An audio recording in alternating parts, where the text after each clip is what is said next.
don't know me and who knows me very well, my name is Francis Noel. I'm the Pest Management Officer, acting, Ministry of Agriculture.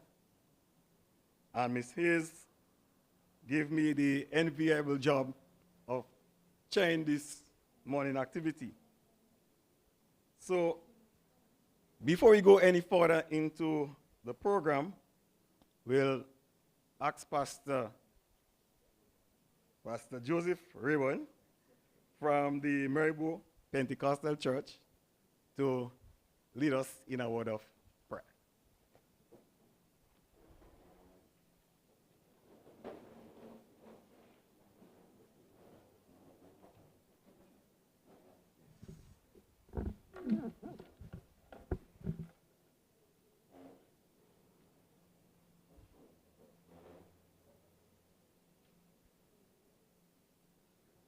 Good morning to everyone. My task is very simple, is to open in a word of prayer. But before I do that, let me just read a portion of scripture for you. It's just one verse. Except the Lord builds the house, they labor in vain that builds it. Except the Lord keeps the city, the watchman waketh but in vain. Let us pray. Father, in the name of Jesus Christ of Nazareth, God, we are grateful to you for this morning. Lord, it's a morning that has never yet been recorded in history.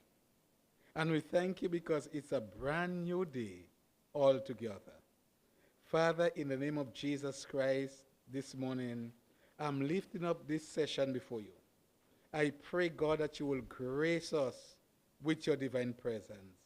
In the name of Jesus Christ of Nazareth, oh God, I thank you. I give you praise and I give you thanks, Lord, for gracing us here with your divine presence. And I thank you in the name of Jesus Christ of Nazareth for this gathering, for this atmosphere, for, oh God, for this session. And I pray in the name of Jesus Christ that everything will go well for your honor and for your glory's sake. In Jesus' name, amen.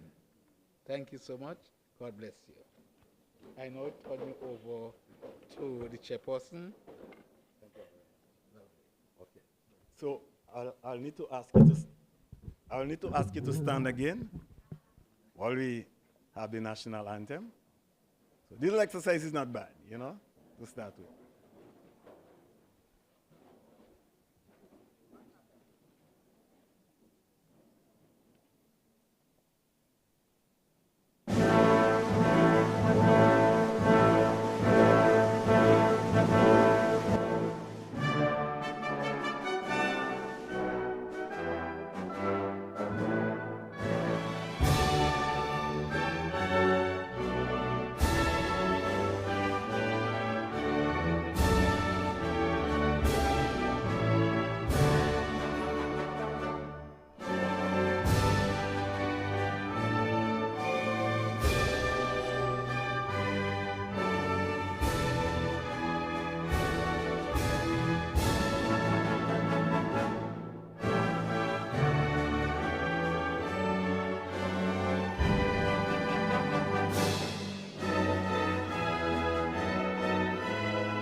Thank you very much. We'll be seated. Okay.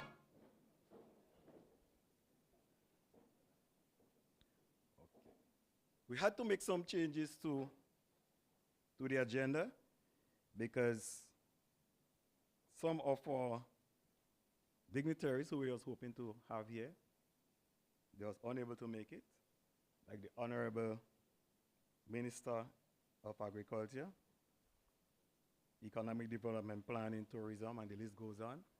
He had parliament, and so is a number of the other parliamentary representatives. They also have to be in parliament, so they're not here today. So we at the Ministry of Agriculture is very talented. So we have someone who is going to represent the minister at this function. So going through the list of protocol, I would like to welcome and say good morning to Mr. Thaddeus Peters. He's a Chief Agricultural Officer in the Ministry of Agriculture, Lands and Forestry.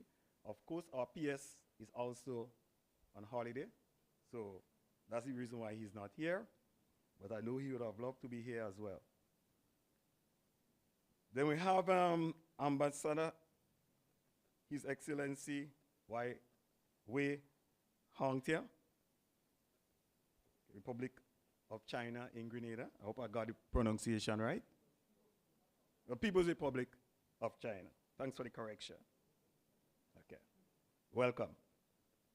We also have Mr. Ying Chao, head of the Chinese Agriculture Mission, and other members of the mission in Grenada. Representative from our sister organizations, CADI, Dr. Jem Barry. We're also expecting from AICA as well.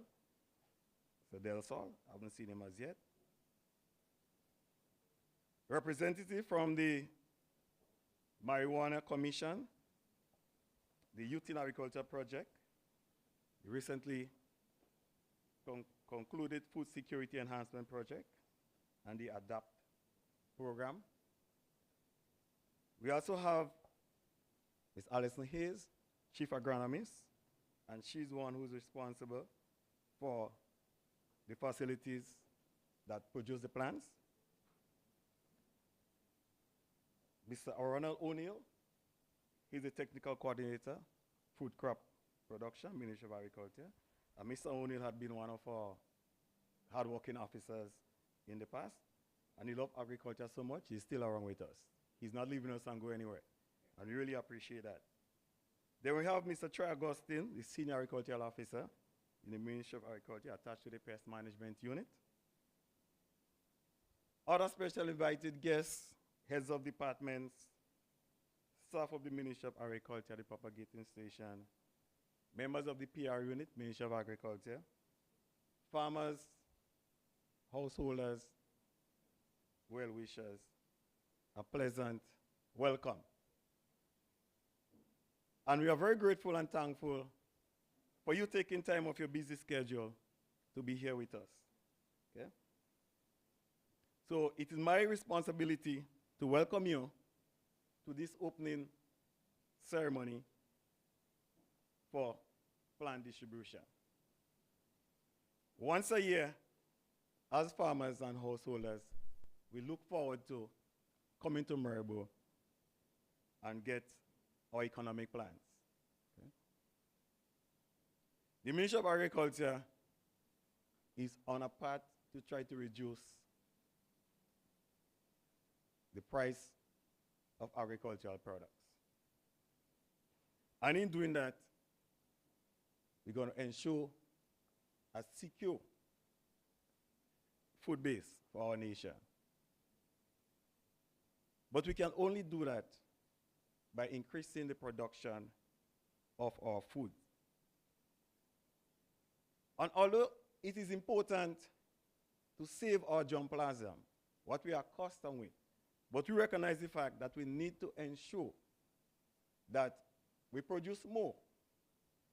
So it makes sense that we bring in hybrids that are known to produce more, and in that way, we can improve our food supply.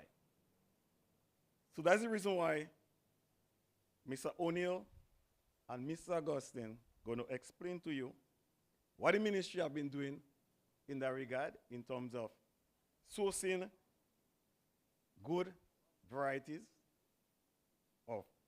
bananas, pineapple, coconuts that could help us to improve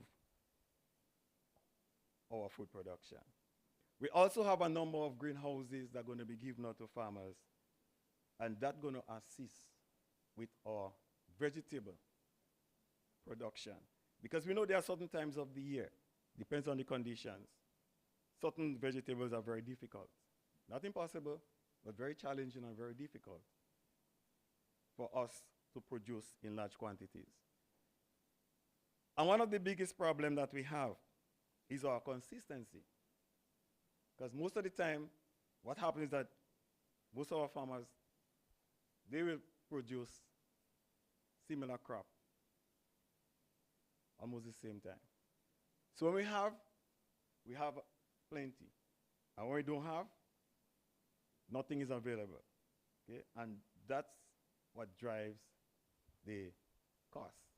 Because we live in a capitalist society. And prices are affected by supply and demand. So this is something that, that we have to wrestle with and we have to live with. Okay? So I'm just encouraging you, the farmers and householders, when you get the plans, try and make good use of it. There are too many times we as extensionists, we go on farmers' holdings and we see plants on the ground, they gathered, all kind of different places, but they're not in the soil. And once they're not in the soil, then you don't expect any future from them. Okay? So we're trying to admonish you because the ministry is doing it, is selling the plants at a subsidized price. So the government is taking the bulk of the cost for those plants. They're not passing it on to the public. Okay? So with these few remarks, I'd just like to ask to the microphone Ms. Alison Hayes, who is the chief agronomist, and she's going to come to give an overview of what has been taking place and what is taking place at our propagating stations. So, thank you very much.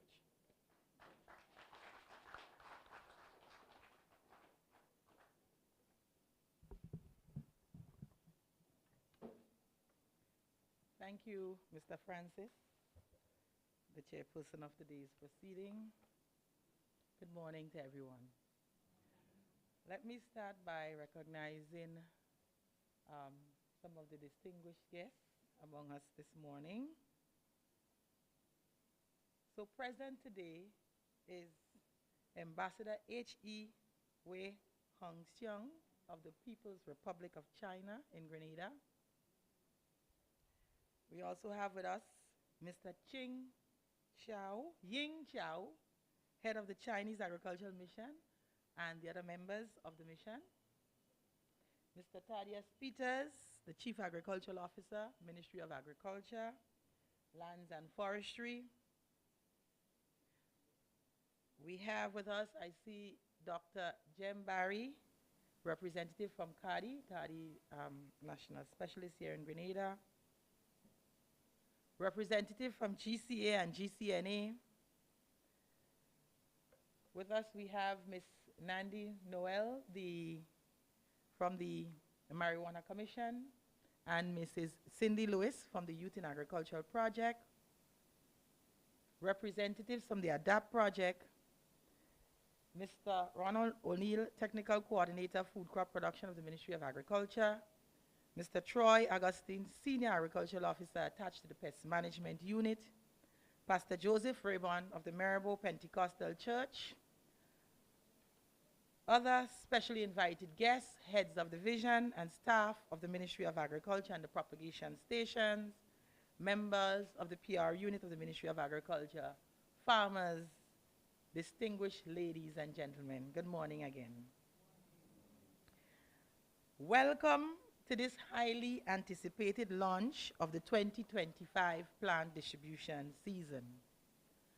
Today's launch is a critical step in our recovery from Hurricane Beryl that made landfall in Grenada almost 1 year ago, as the plants required to replace trees destroyed during the hurricane will be provided to farmers in an effort to rebuild the agricultural sector.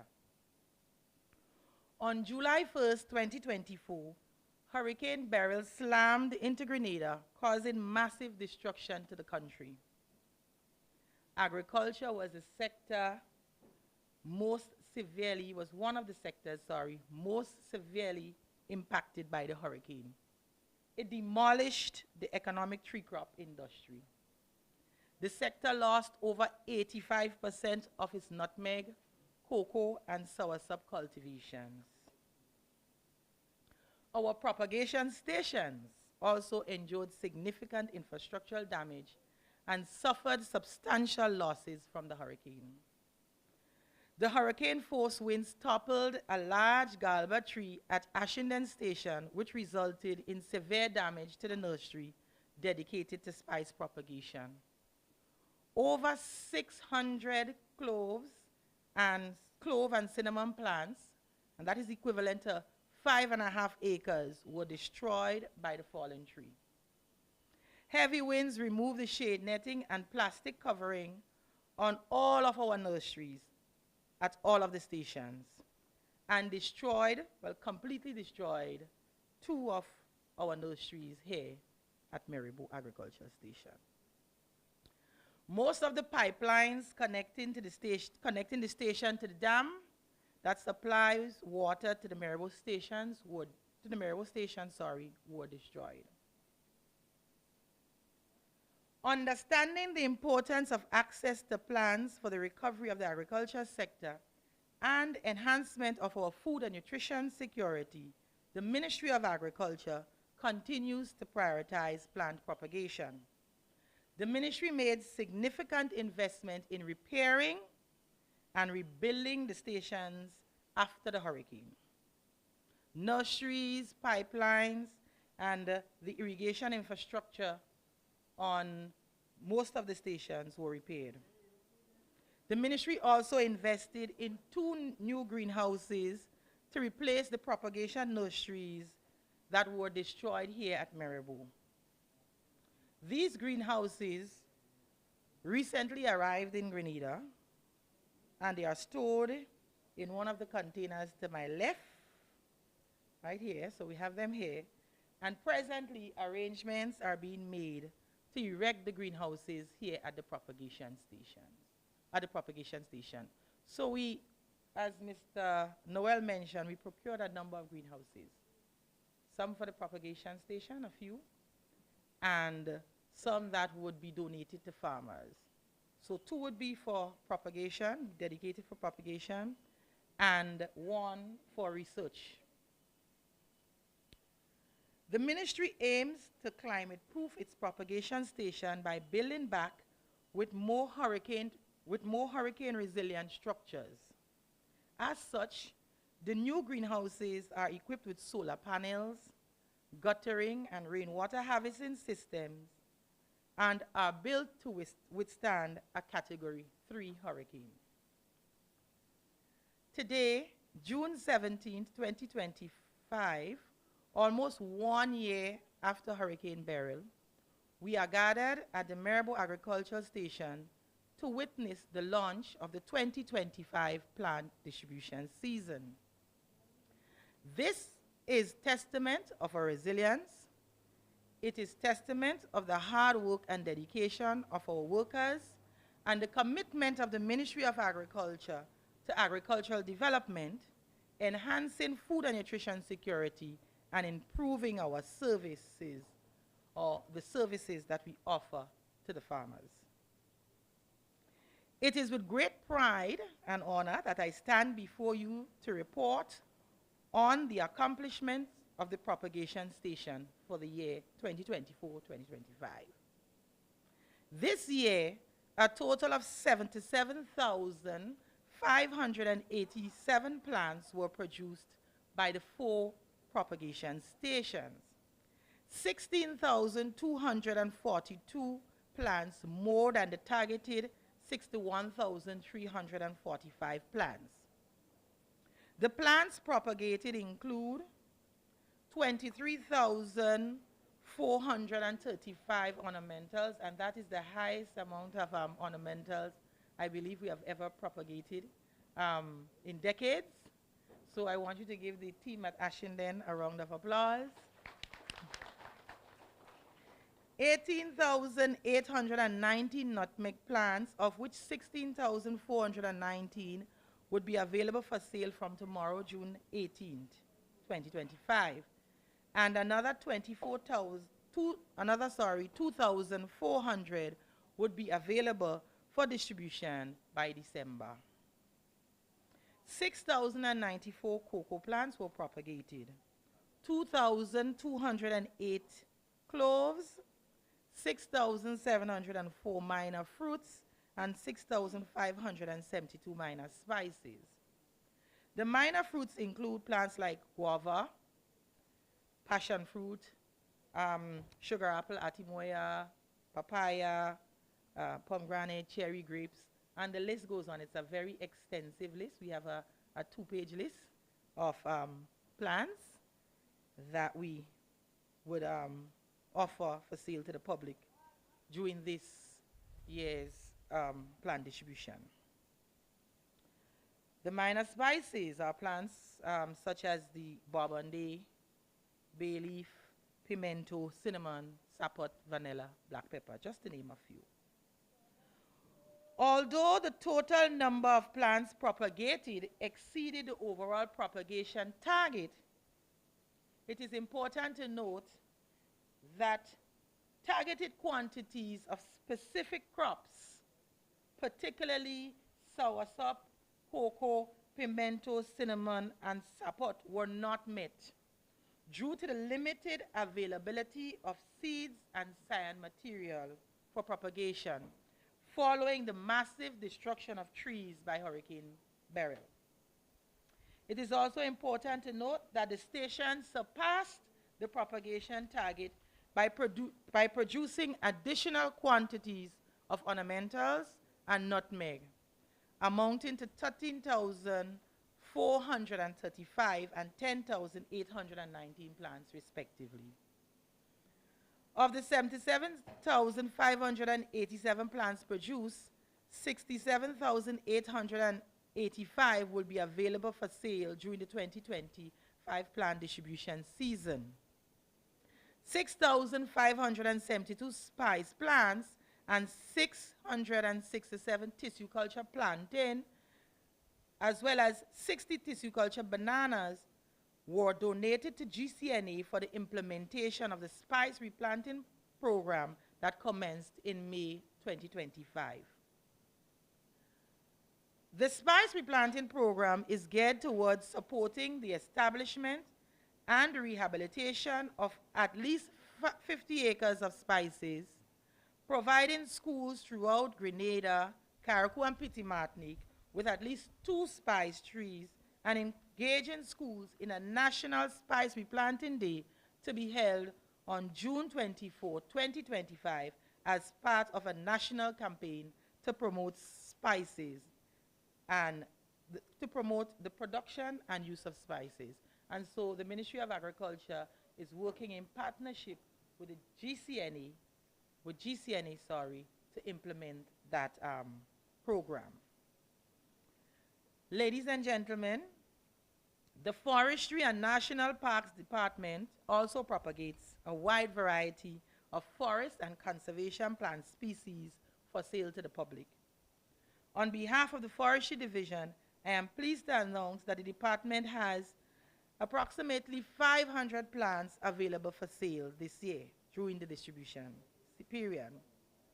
The plant species available include Christmas tree, mahogany, ilang ilang, yellow pui, barbunday, puadu, manila, also known as Christmas palm, almonds, sea grapes, and kola nut. All these plants produced by the Forestry Department are sold at $5 per plant, except for the Christmas tree that is sold for $10 a plant. The plants can be ordered by contacting the Forestry Department on 440-2934. Once ordered, the plants will be brought from the nursery at Granitang to the office at Queen's Park for collection. Alternatively, the plants can be paid for at the Forestry and National Parks head office in Queen's Park and collected at the nursery in Granitang, if the farmer so desire. I want to speak a little bit now on the sale of plants so that farmers would have the relevant information. Sale of plants will begin tomorrow, Wednesday 18th. So although we launch today, the sale of plants will begin tomorrow. For the first 2 days, that's Wednesday 18th and Friday 20th, given that Thursday is a holiday, plants would be sold only to farmers approved for plants by the Extension Division of the Ministry of Agriculture, the Grenada Cooperative Nutmeg Association, and the Cocoa Association. So farmers, please expect a call from us, giving you the date and time to come to collect your plants on Wednesday and Friday. From Monday, June 23rd and onwards, plants will be open, sale of plants will be open to the public. So we'd expect the public to come in, walk in, and come in and purchase from Monday, God's will. Payment for plants can be made at all stations during the period June 18th to June 27th. Thereafter, payment for plants from Ashinden, Bulong, and Maran Station must be made at the Treasury or the Treasury sub-offices with a please to receive form approved by the supervisor of the stations.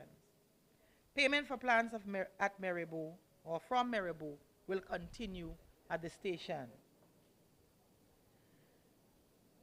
As part of the strategic objective of the ministry to expand the production of traditional and economic tree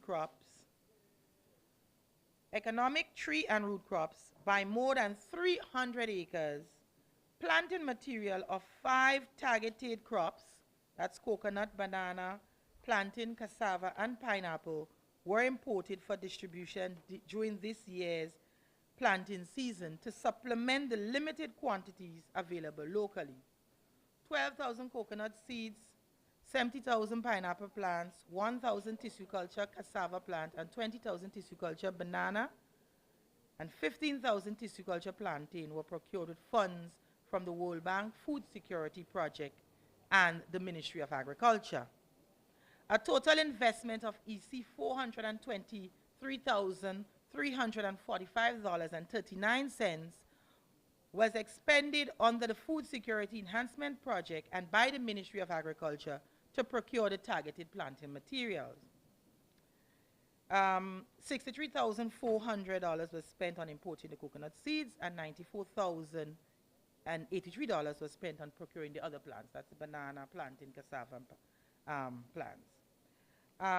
Mr. Ronald O'Neill, the technical coordinator of the food crop component of the Food Security Enhancement Project, and Mr. Troy Augustine, Senior Agricultural Officer with responsibility to spearhead the coconut production initiative, would provide details of the pineapple, banana, plantain, cassava, and coconut distribution, production, and marketing plans in their presentation that would follow my report.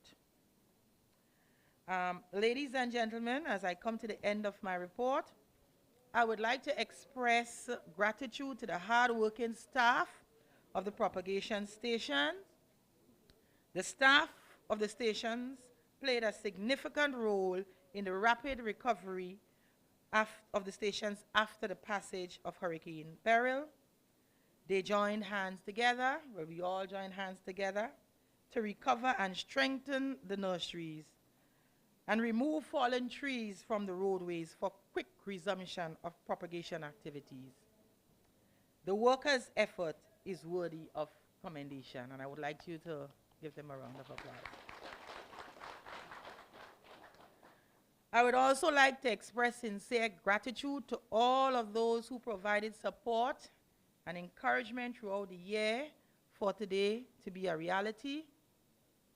The supervisors of the station, the agricultural workers, administrative staff and drivers, the pest management unit, GIS, the Grenada Cooperative Nutmeg Association, for providing us with the valuable seeds for the propagation of nutmeg.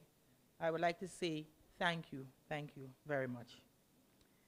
In closing, I would like to encourage farmers to take care of the plants and nurture the plants provided. Observe the planting distances of the plants that you purchase to avoid overcrowding of the field, because that's a common issue here in Grenada. I would also like to advise farmers to be mindful of their boundaries. That's something I also noticed. And the distance from the boundaries that you plant your tree crops. So that you would not encroach into your neighbor's land or have an issue of overhang into the road. Fruits from overhanging branches can fall, of course, and destroy the properties of others. I saw a few of that on the news recently. And it can also fall on somebody's head and cause, damage the person. Also, after heavy rainfall, the drip lines of the trees, or the water that drips from the branches from the trees, can cause significant damage to the road. So that's something we also have to be mindful of. I would like to advise or to inform that most tree crops must be planted at least 15 feet from the boundary to ensure that it remains within your boundary. Right? So these are things that we need to be mindful of. So I just want to encourage the farmers to take care of the plants, be mindful of your boundary, be mindful of the population density for each of the different crops that you're going to plant. And with these few words, I'm going to say thank you for your kind attention, and may we continue to work together for a transformed agriculture sector. Thank you very much.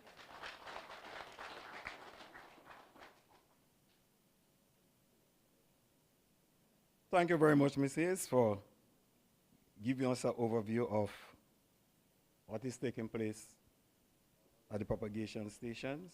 And farmers, I hope that you really come to appreciate the work and the dedication from the staff at those stations in ensuring that these plants reach not maturity, but they are mature enough that you can take them to your fields and continue to take care of them.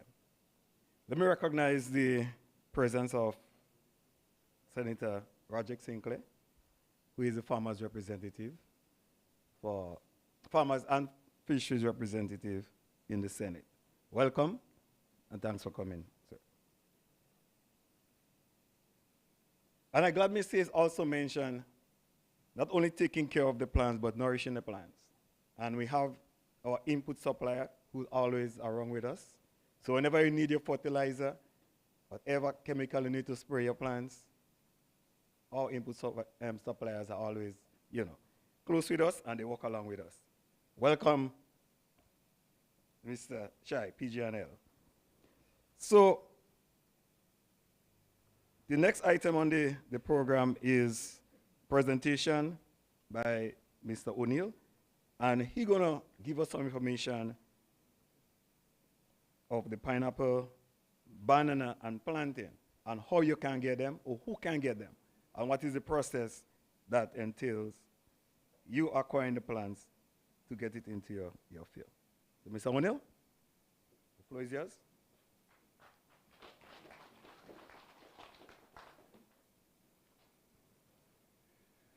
Thank you very much, Mr. Chairman. Senator Roderick Sinclair, Ambassador, His Excellency Hui Hongtian, and his team from the People's Republic of China in Grenada. Special invited guests, colleagues, our head table.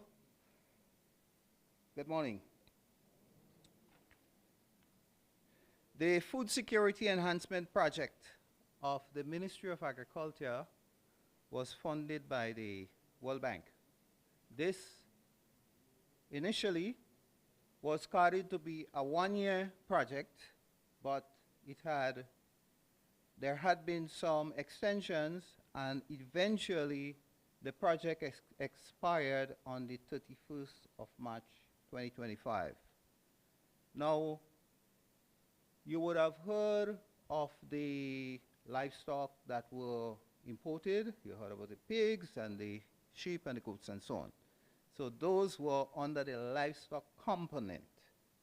Now, there are some crops that were imported under the food crop component, and I'm the coordinator for the food crop component. So under that component, germplasm were imported, bananas, plantain, pineapple, which have not arrived as yet, coconut, which are on the way, and cassava. So 15,000 plants, tissue culture plants of plantains, and 20,000 tissue culture banana plants were received at the end of March. The banana plants comprised of 3 varieties. The names are Grand Nain, Jaffa, and Gal. Grand Nain is a variety which is known and has been grown in Grenada. They are all Cavendish type varieties, and they are traded internationally. Jaffa and Gal are newer varieties that are said to be more productive. In addition, Gal is resistant to what is called the TR4, which is the new race of Panama disease that is a major threat to the international banana industry. We received 2 varieties of plantains. Their names are Sensa and Kurari. They are both dwarf varieties with high yield potential. The cost of producing the banana and plantain plants from the receipt of the plants, from receiving the plants to this point, which doesn't include the costs that were paid for the plants from the tissue culture company. This is just local costs. For the 35,000 plants, it's $120,000.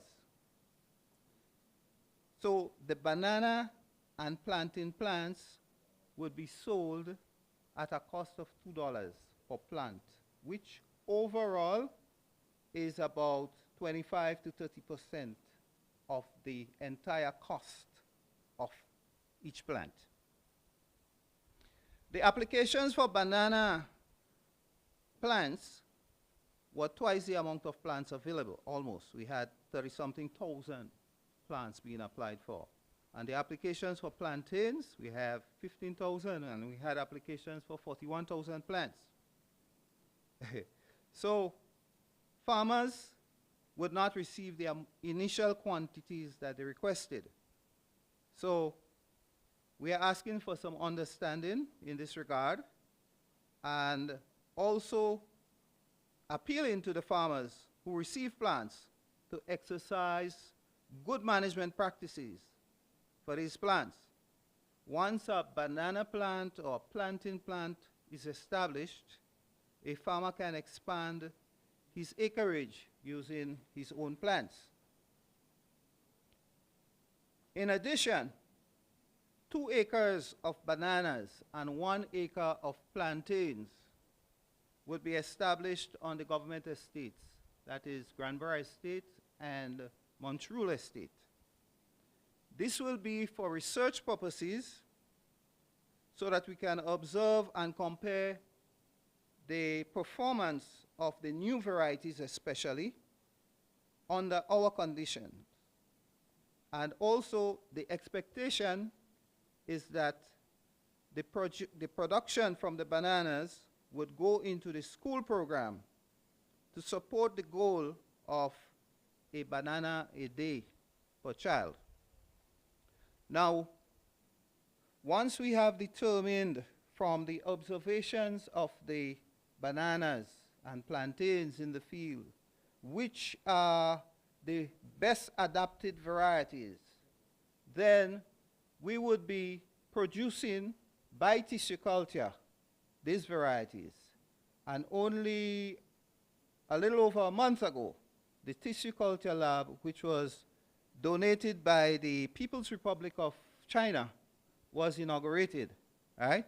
So we have work for the tissue culture lab, and here we see the strategic importance of having a tissue culture lab in our country. Pineapples.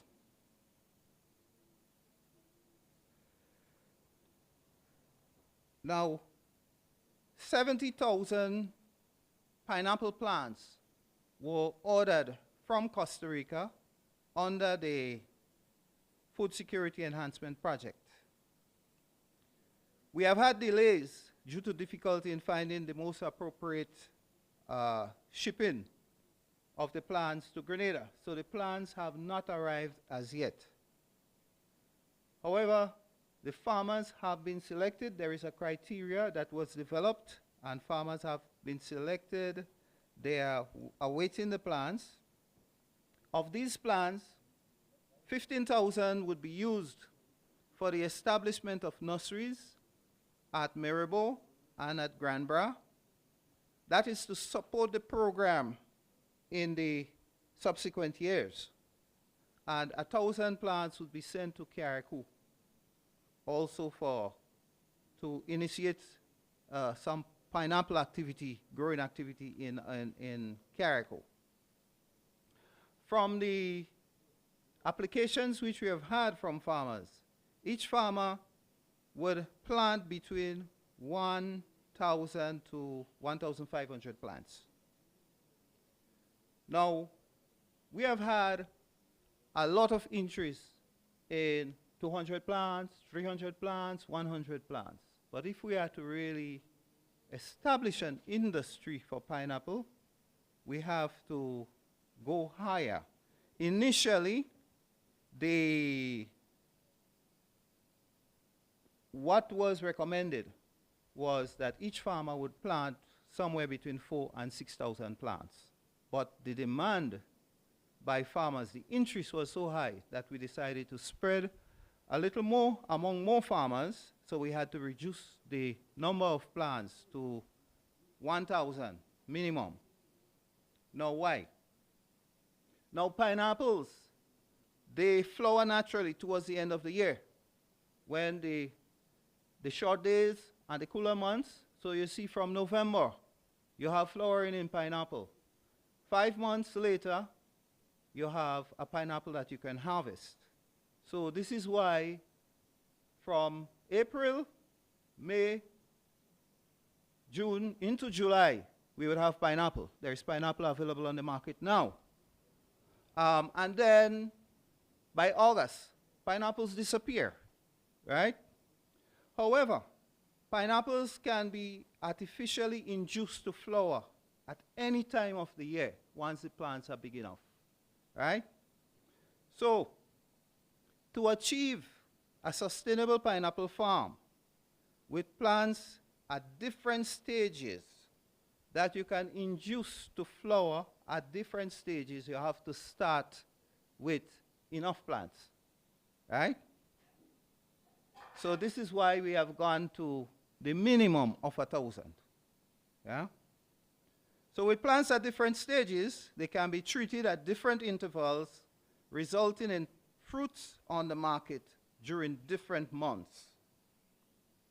So the goal of the pineapple program is to have locally produced pineapple available throughout the year at a price that is affordable to the average customer, and I want to repeat it, at a price that is affordable to the average customer, and to keep the crop at an as an attractive revenue earner for the farmer. So when the program gets rolling by 18 months, 24 months, and these pineapples would take 15 months from planting to harvest.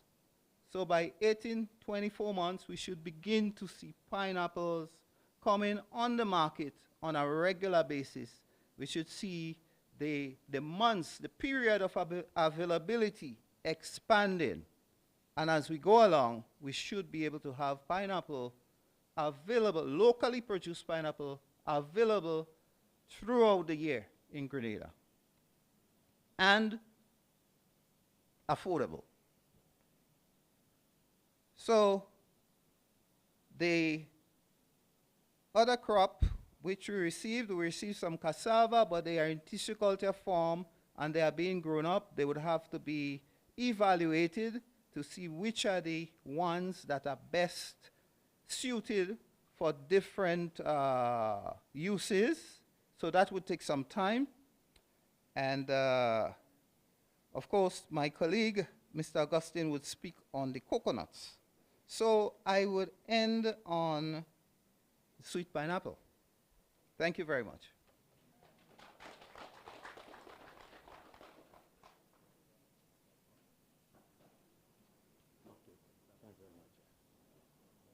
Thank you very much, Mr. O'Neill, for enlightening us on the food security project. So next we have Mr. Augustine, Troy Augustine, who's going to talk on the coconut program. And Mr. Augustine has a very great passion for coconuts. He's the one who's been pushing the whole program in the ministry. And he's going to give us a synopsis of what is going on with the coconut program. Thank you very much.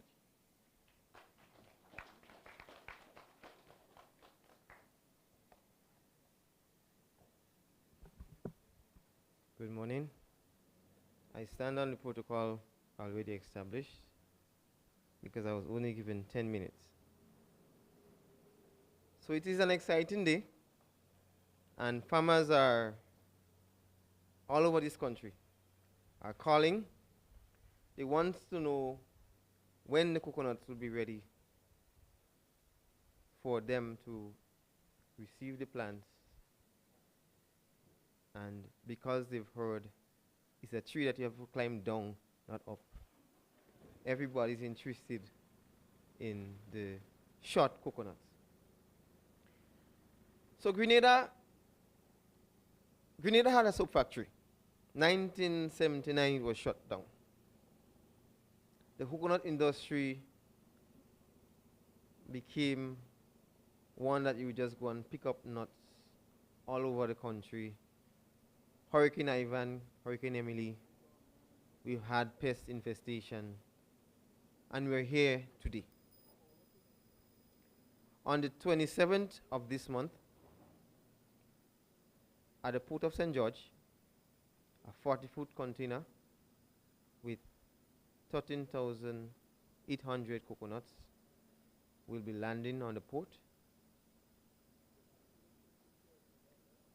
This initiative, as we have previously heard, part of the World Bank project, part of Grenada's initiative to commercialize coconut production once again. This project falls under the Grenada Coconut Revitalization Project. And the whole initiative is to get coconut production back up commercially, so that we can sustain coconut water, coconut oil, coconut milk, and the other areas of coconut production that we are looking forward to. The Ministry of Agriculture, the government of Grenada, seen it fit to invest in this initiative. And for the last 2-3 years, we've seen an interest. This is why the project can be expected to be a robust, interesting, and everybody wants to be part of it. We are about to establish 236 acres of coconuts, the largest amount since 1977, when 4,400 plus seed nuts was imported from St. Lucia. This is a huge step towards becoming self-sufficient. We've seen coconut milk in the tin and in the package in the shop, a product that can actually grow in our country, a product that we have previously on large scale been importing from St. Vincent, a product that is, Mr. Predella Senior Officer, we have some work to do on the lower belt. Yeah? It's a crop that is, it falls from the sky but don't reach the ground. Yeah? So 236 acres of coconuts. Out of that, 7,200 Pacific tall seed nuts, 4,800 Brazilian green dwarf, not from Brazil, not what you heard on the media. All of the seed nuts are coming from Mexico, from a certified farm with criteria which we requested under the phytosanitary certificate requirement, which was approved. The seed nut was tested. They started growing. They had to recollect seeds. They started growing again, and they had to retest and collect seeds a third time. This is the reason why the seed nut is not yet in Grenada. It left Mexico on the 16th of May, stayed almost 3 weeks in Panama. The ship did its back and forth. It's now in Panama to collect the nuts. It's going to the Dominican Republic. It will arrive here next week, Friday. When the seed nuts arrive in Grenada, they will be germinated. The Extension Division has a huge task. Farmers are calling. They want to be part of the program. But we also want to see that when the coconut goes in the field, it don't go and disappear. It goes in an area where we can be visible, where farmers can intercrop with banana, pineapple, root crop, vine crop, watermelons, the pumpkin, the peas, the corn, because we want to ensure that the Brazilian green dwarf can produce, start flowering and producing within the 18 months as required. We want to ensure that this variety of coconut, with 2.5 years, we should start harvesting from it. We want to ensure that between 250 to 300 seed nut per cluster can be harvested from this tree per year. And as I was actually going through it and realizing, if I have 250 coconuts in an acre of 70 dwarf, I'm looking at 17,500 seeds or 17,500 jelly from 1 acre. If I get stopped, Mr. Sinclair, no hard feelings, but I really wanted to believe coconut is rubbing along with nutmeg.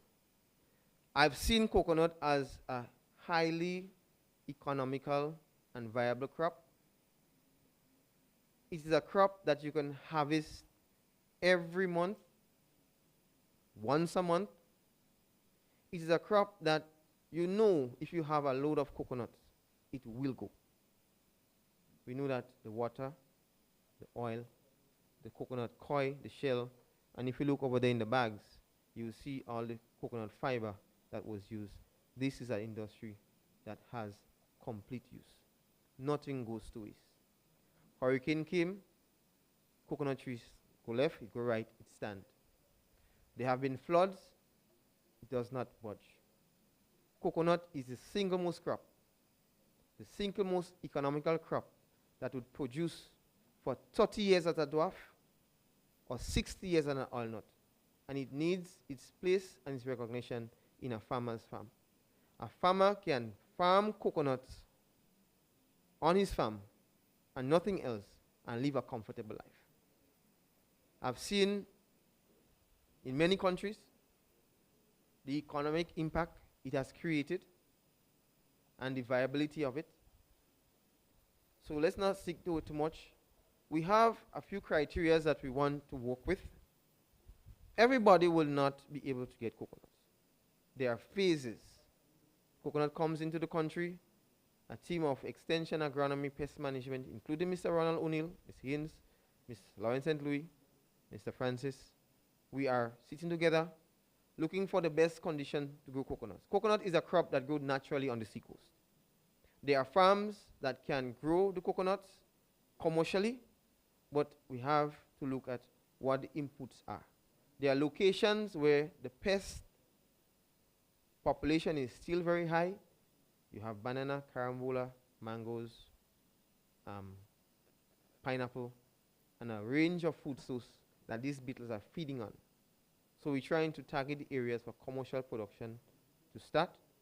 So once that is covered, we can focus in the second phase where other farmers can benefit from the seed nuts. One of the criteria is that the farmer who is receiving the seed nuts, you receive 70 coconuts, for example. We would like you,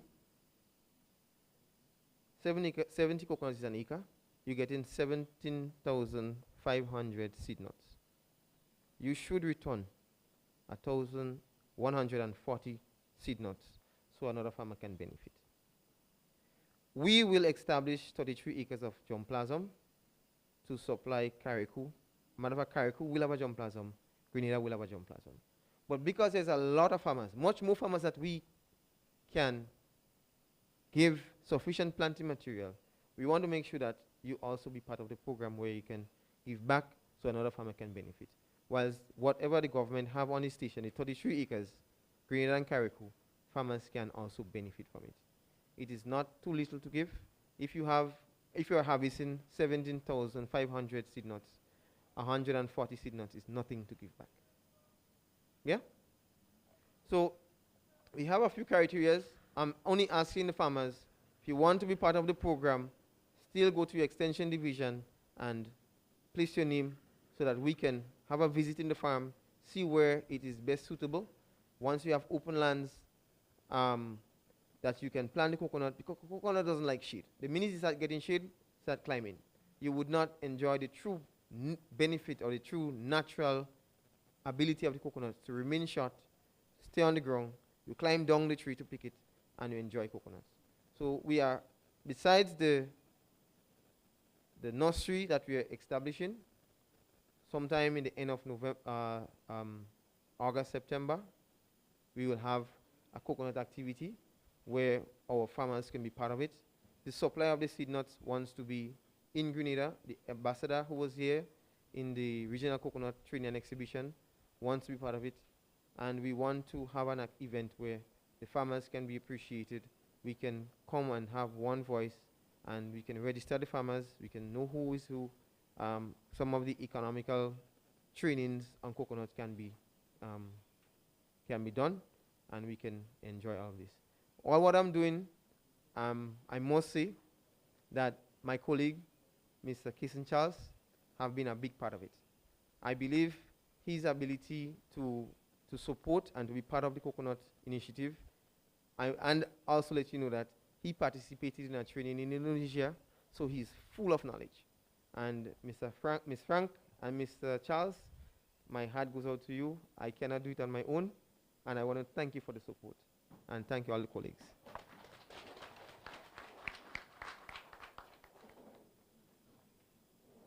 Thank you, Mr. Augustine, and thank you for the job you have been doing, and thank you for remaining short. Because when you start to go, you'll be hard to stop. Yeah, but we want to say thanks for the job you would have done in terms of sourcing and getting the coconuts almost here, And although we are looking at food security, You know, the hardest thing to come in the morning, or when you come to your garden, and you're expecting to harvest something. And when you come, you see your tree doesn't have anything on it. Because somebody passed before you who have been working harder than you by looking at the tree. They take it and they go with it. Okay?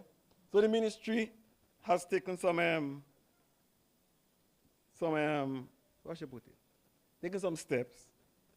And it's more than steps because you already done quite a bit in terms of trying to curb the Priddy Alasni situation in Grenada.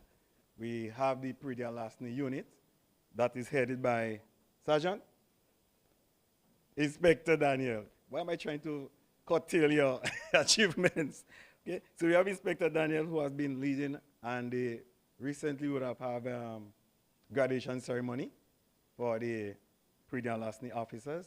So we're hoping that's gonna really, you know, put a dent and encourage farmers, because a lot of farmers would have just abandoned the field, especially soursop, because of the stress that it goes through and the threat on their life from these guys and them, you know? And so now when they call the police, they always tell me like the police always sound like they're tired with them. It's like, you calling again, you're tired.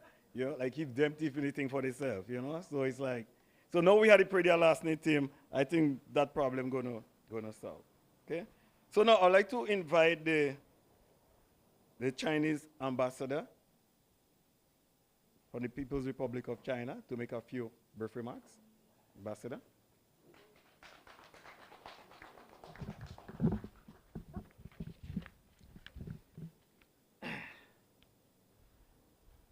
Well, is Mr.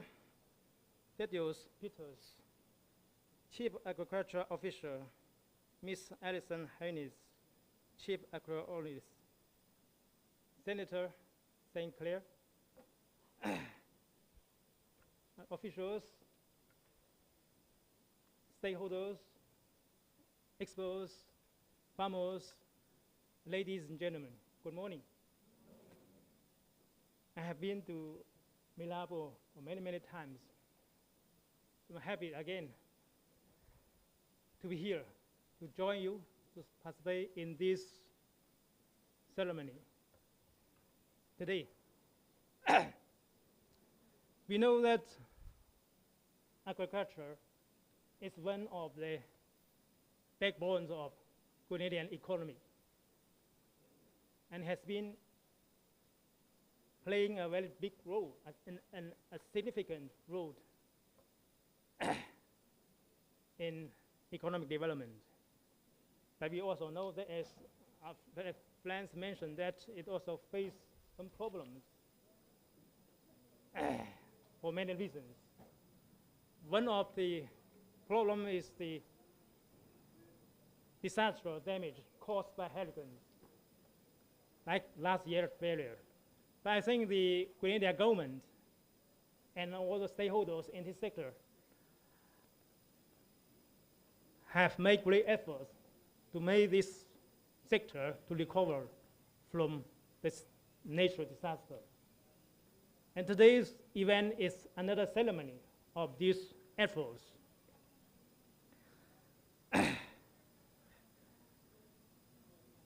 We know that food security and self-sufficiency in vegetables and fruits are our common goal, and we are eager to realize this goal. The Chinese government attaches great importance to this, to poverty alleviation and food security over the past several decades. Fortunately, with the joint efforts of our government and our 1.4 billion people, of course, with our hardworking people, their great efforts, China has realized these goals in 2020. So 10 years ahead of the projected time by the UN, I mean the SDG, Sustainable Development Goals. So in China now, there's no abject poverty, no food security problem. So while we are developing ourselves in China, China is ready to share its development experience in various sectors, including agriculture, with our international partners, our friends, including Grenada. We know that this year marks the 20th anniversary of the resumption of the diplomatic relations between China and Grenada. And over the past 2 decades, agriculture has been one of the important cooperation between the two countries. And I'm sure that we have achieved a lot in this sector. The Chinese agriculture mission, which is based at Las Ages Agricultural Demonstration Center, has been working in Grenada over the past 20 years for 8 consecutive phases. Now the 8th phase cooperation, led by Mr. Yin, the head of the agriculture mission here, has been here for more than 2 years. They are training local farmers. They are helping local farmers. They are promoting modern technology of agriculture. They are also promoting new crops and new fruits. You know the dragon fruit there, there's some there. Please. Do you know, dear ladies and gentlemen, do you know dragon fruit? I think there was no dragon fruit before here. That's promoted by our team here. Yeah, it's very expensive. How much you know? A lamb hot supermarket, 30 EC for each, 30 EC. So I hope in the near future it will become maybe 2 EC for each. So I think over the past 2 decades, this agricultural mission here has working very hard, has been achieving a lot, and helped local farmers a lot.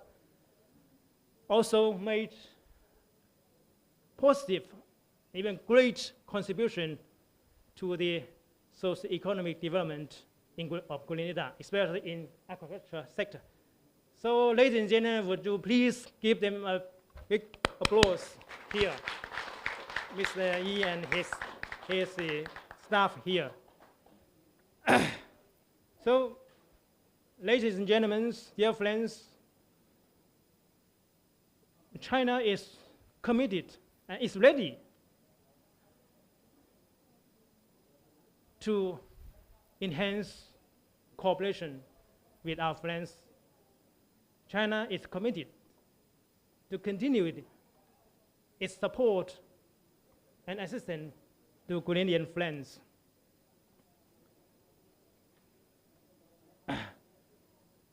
Today, I would also like to take this occasion to tell you that there is a fund set up by Chinese government. So now in the relation between China, relations and cooperation between China and Grenada, we have cooperation in every field. We have been providing some assistance to Grenada, government to government, even at community level projects. And this fund, there's another fund called Global Development and South-South Cooperation Fund. You know, both China and Grenada and other friends belong to Global South. This fund set up by Chinese government with a total fund of $3 billion US dollar, not EC, okay? $3 billion US dollar. So any recipient country, any international partners, any country can apply to use this fund to implement projects. We call it small yet smart project.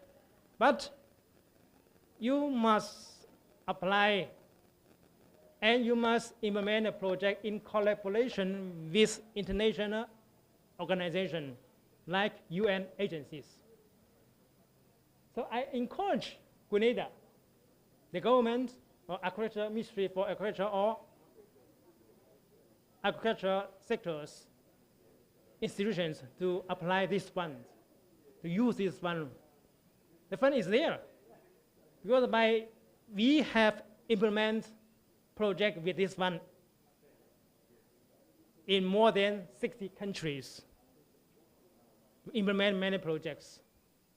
And there will be an event this evening co-hosted by FAO, Food and Agriculture Organization and Ministry for Agriculture, right? This evening at Redison. I'll be there. So I will consult with FAO officials this evening to explore the possibility of applying this fund to implement project in Grenada. So, ladies and gentlemen, these plans is not simply plans. I think it's a hope, the hope for farmers, families, agricultural development, and the economic development of Grenada. So I encourage you to take care of these plants and to make sure that you will harvest, okay, more products by hard working, okay?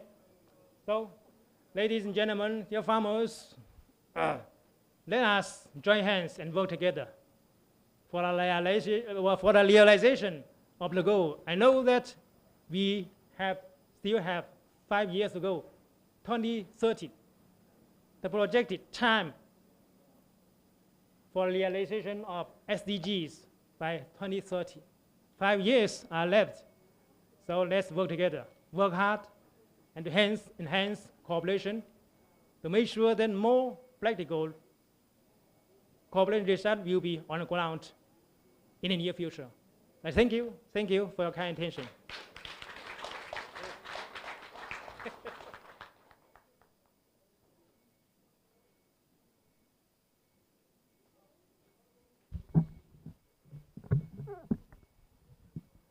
Thank you very much, Ambassador.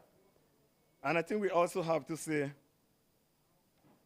thanks to the People's Republic of China for all the assistance and all they would have done to assist us in achieving our goals in food security. And you guys continue to assist, and we appreciate and enjoy the cooperation. And to you farmers who are present, we have some they have some goodies outside that they're giving away, so it's on the table there. So after the ceremony, you can, take whatever you need from the table there. Okay? So we're almost to the end of our program. We had a cultural item, but the kids have exams today, so we'll just forego that. So we'll call on our Chief Agricultural Officer, Mr. Peters, to do the feature address on behalf of our Minister, Lennox Andrew, and declared the opening of the plant distribution season. Thank you very much.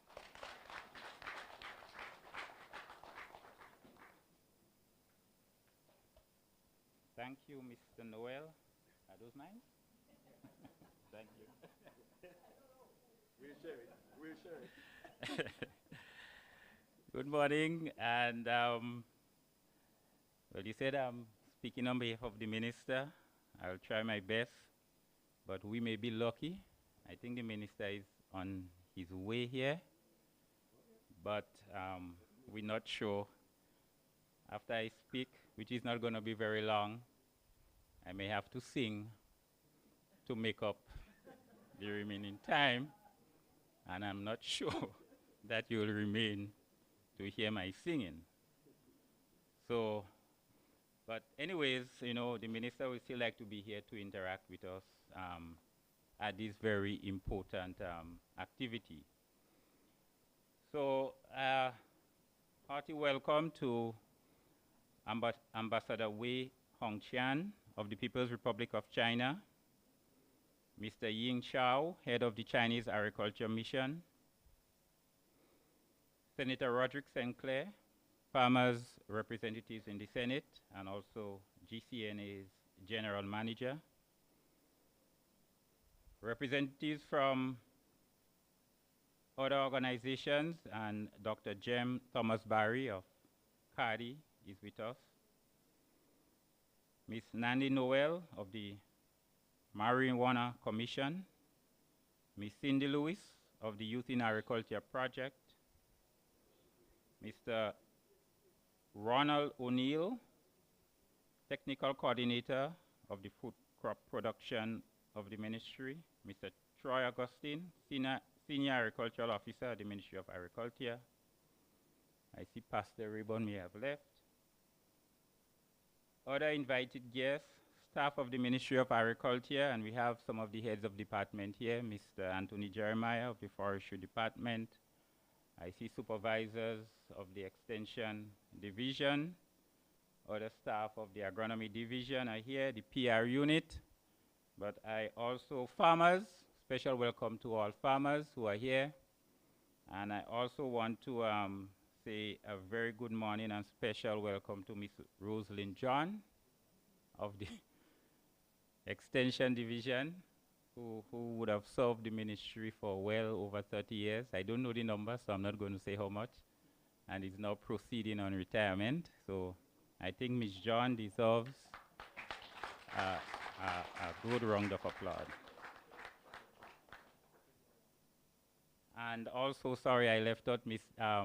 Inspector Daniel of the PRID de Alassane unit. Also, a pleasant good morning to all. So on behalf of the Ministry of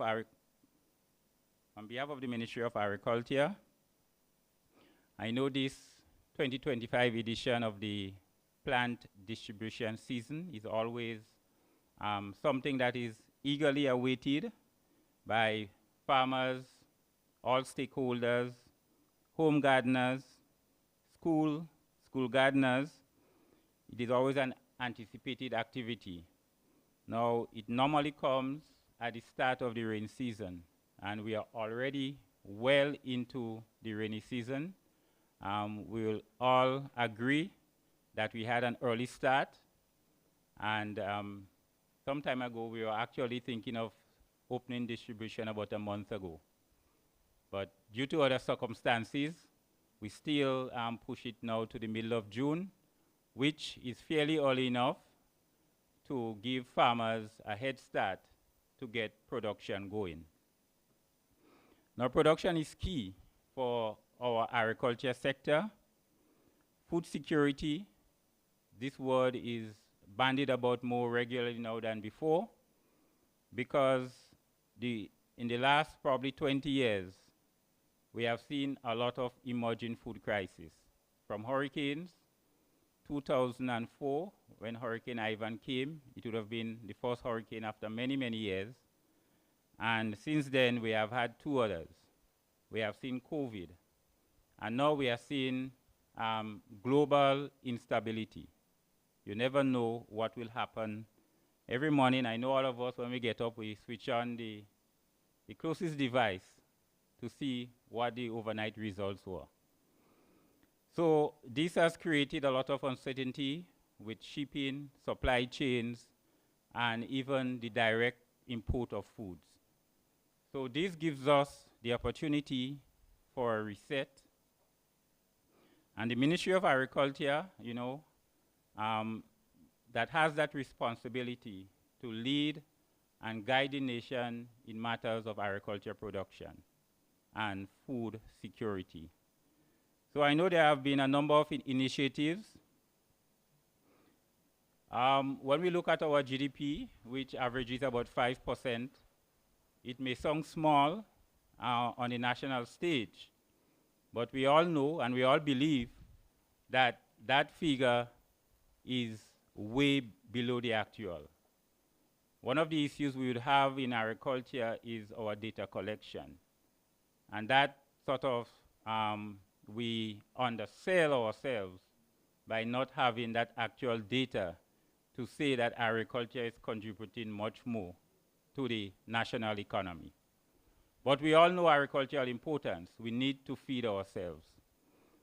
So the programs that the ministry has been pushing out over the last year or so is testament to that. And you would have heard most of it or all of it during a lot of the presentations this morning. So from tissueculture, banana and plantains, which is still a drop in terms of our production, but it's a start, or it's part that can lead us to producing one of our main staple food security crops. So I trust that the farmers that will receive those crops over the next few weeks will continue to make good use of it. Pineapples, over 70,000. Now, the cost of a pineapple here, you know, is really out of the reach of the ordinary consumer or householder. Generally, we target pineapples for the hotels and supermarkets.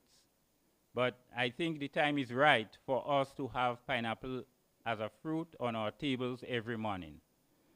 So with these 70,000 plants that we're expecting shortly, this will give the pineapple industry a good shot in the arm.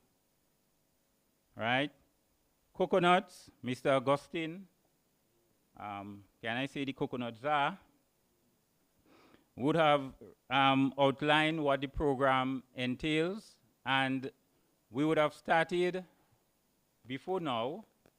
We always need to look back because sometimes what happened in the past could help determine what we do in the future. So I think it was 2016 or 2017, we would have brought in tissueculture coconuts into Grenada, right? And I know all didn't go well with that program, and we must recognize that. But the results of what really took off, you know, it's staggering to see the amount in the, what we call it, bunch, crop, the amount that is produced by one cluster. Yeah, so those are of similar character, and they will give a good shot again to our coconut production. The ministry has also had programs like the fertilizer distribution at subsidized price. And we are expecting another shipment of fertilizer very shortly. So the programs all need to sync. Sometimes we do programs disjointedly and they don't mesh with one another.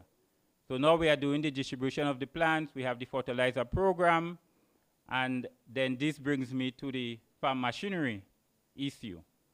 And we would have known, and to my immediate right, yes, I have it right, to my immediate right, so it's your left, the farm machinery unit sits right there. And we would have recommissioned that unit with a short again and support from the food security program funded by the World Bank. This will also give good support and assistance to our farmers for doing the preparation for the planting season. Another program that the ministry recently launched was the tissueculture facility.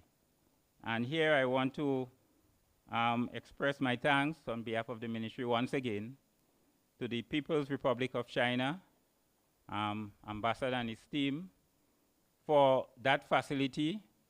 And we look forward to next distribution season when we can say, we won't be saying 70,000 tissueculture pineapples coming in from Costa Rica. We should be saying 70,000 were produced right here at Maribo. So planting material. So all these are things, planting material for food production. And to get good production, you must have good quality planting material. It's the beginning. So you can see from the initiatives and the activities that the Ministry of Agriculture has made good effort to produce and supply very good planting material.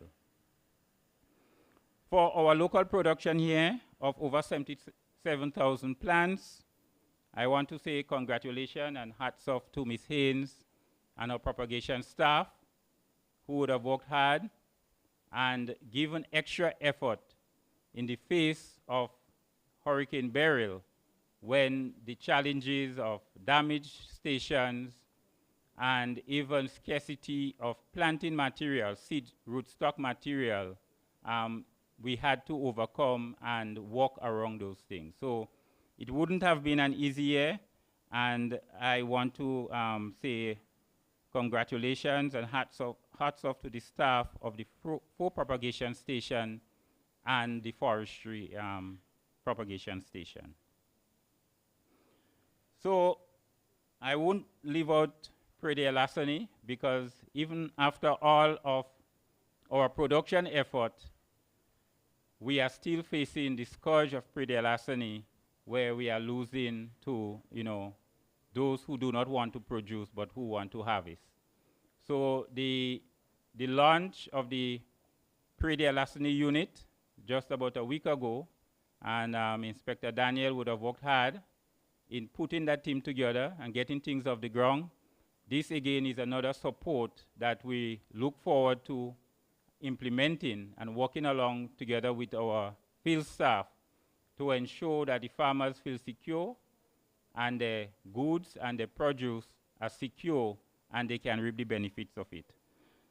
So all of these programs, we must all put it in context. And I also want to recognize the collaborators who would have assisted. So the GCNA, for example, would have taken the lead in the spice replanting program, which would have really got off the ground sometime in May.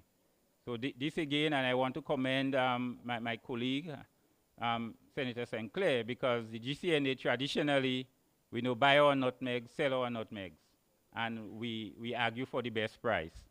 But in recent times, we have seen a number of initiatives where they are looking just beyond just the nutmeg, right? So Senator St. Clair, I know they are into that sort of post-harvesting and agro-processing aspect of the GCNA, and they are having some very good products on the shelf, and I encourage us here and our families to try them.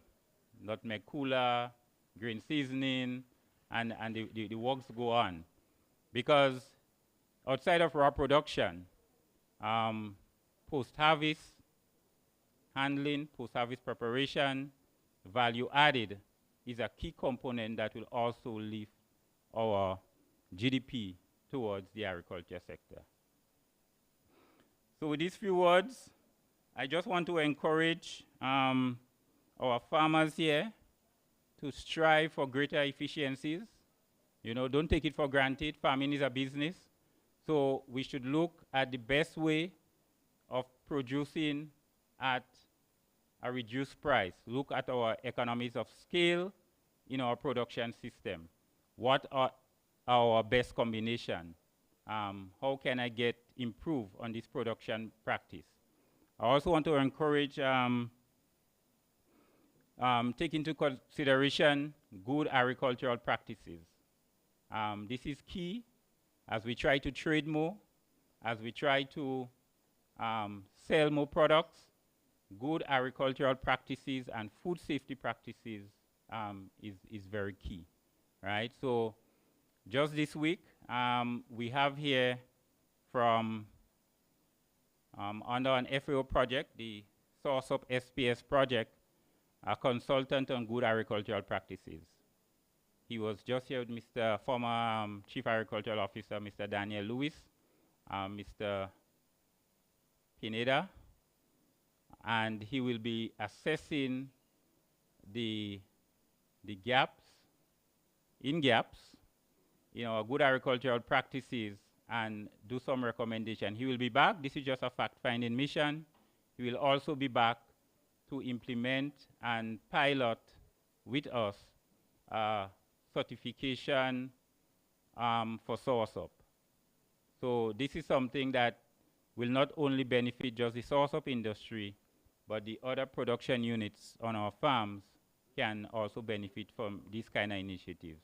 So good agricultural practice is key as we go forward in the production, and so that we can produce wholesome food and our consumers can have confidence in the food that we produce.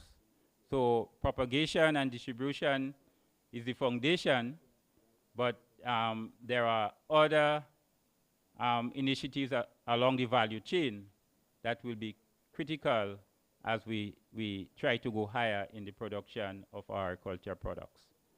So with these few words, I want to once again congratulate all staff, all collaborators, all stakeholders that contributed towards the ministry's production drive and trying to make our farmers, as a former colleague will say, hasten the days of happiness for our farmers. So at this point, I will just want to say and declare the 2025 plant distribution season open. I thank you.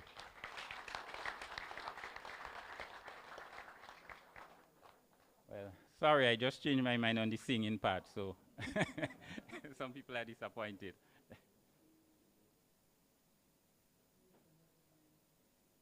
Thank you very much, Mr. Peters.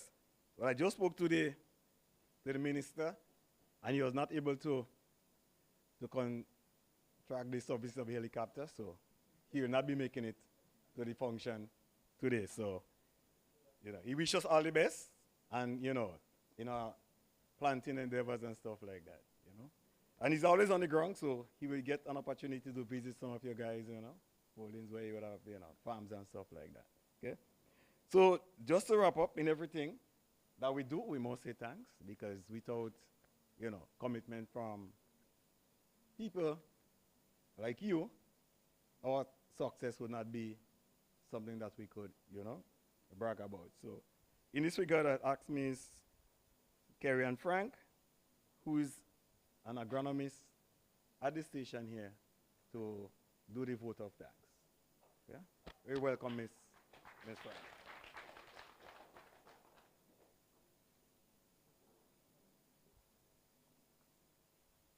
Good morning, everyone. I would like to recognize the ambassador to the People's Republic of China, Ambassador Wei Hongtian, Senator St. Clair, specially invited guests, and our esteemed farmers. On behalf of the Agronomy Division, I would like to extend my thanks to everyone for being a part of the ceremony today. I would like to thank Ms. Haynes, our head of division, supervisors, and staff of our propagation stations for their dedicated efforts throughout the last growing season last year in order to make today possible. And finally, I would like to thank everyone again for being here today. Thank you.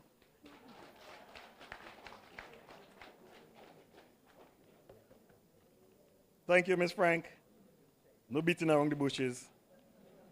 Thanks is thanks, right? And before you go, farmers, I'd like to leave you with a few words. You have to remember that the plants,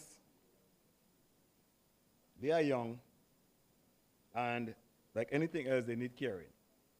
You can't just put them in the ground and expect them to grow on their own.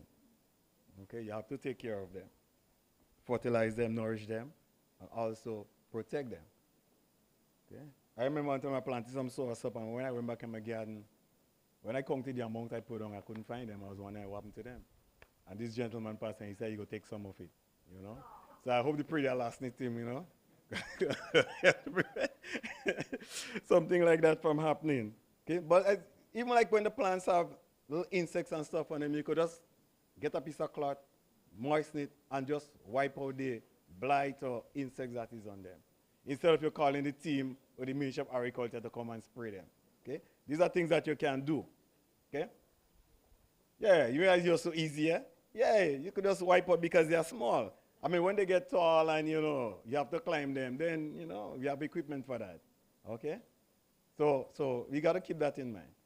So On a final note, we have some refreshments, some bananas. I was told we have some bananas. And we have some other refreshments in there. They also, what we have again? Okay, so when you get across there, you will see what we have. Okay, so we have some refreshments, so just walk away. And then we have the gifts from the People's Republic of China. You can, whatever you need, to see what you can get. So once again, thanks very much for coming, and all the best for the planting season. Okay?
Coconuts have not changed. We have a coconut factory that is not yet commissioned.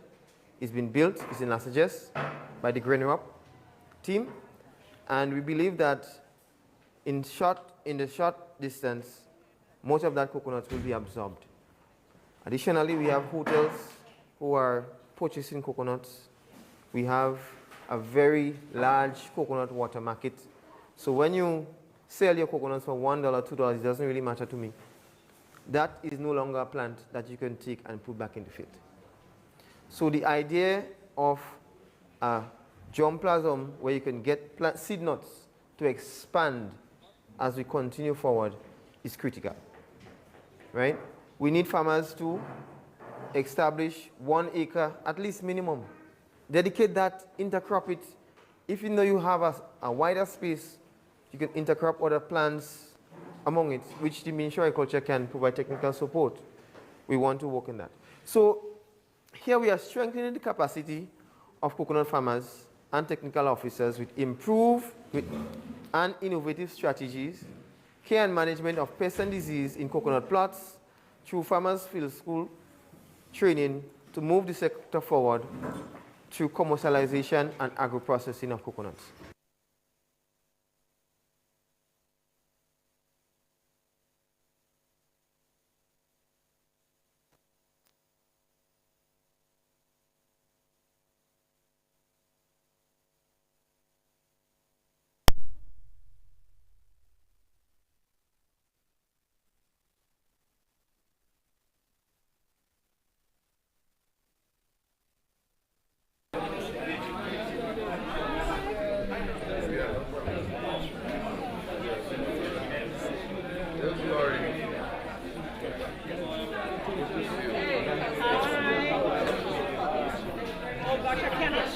Well, don't stretch. I have a bad leg. Sorry.